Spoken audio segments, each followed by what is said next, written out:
Once upon a time, there was a little red hen. She lived on a farm and was friends with a lazy dog, a sleepy cat, and a noisy duck. One day, the little red hen found some grains of wheat on the ground. "Who will help me plant these grains of wheat?" "Not I," barked the lazy dog.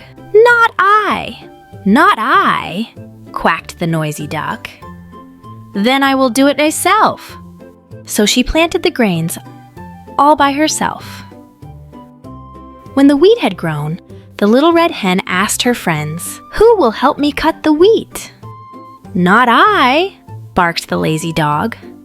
"Not I," purred the sleepy cat. "Not I," quacked the noisy duck.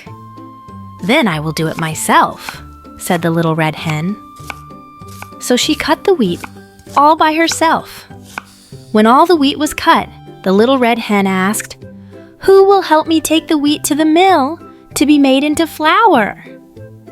"Not I," barked the lazy dog. "Not I," purred the sleepy cat. "Not I," quacked the noisy duck.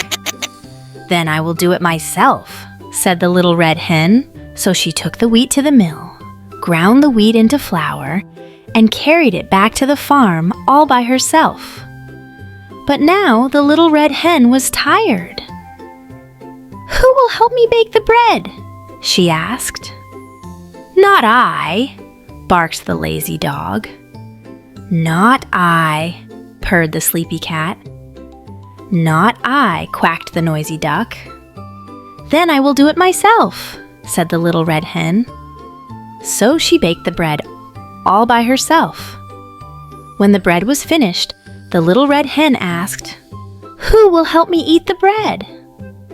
"I will," barked the lazy dog.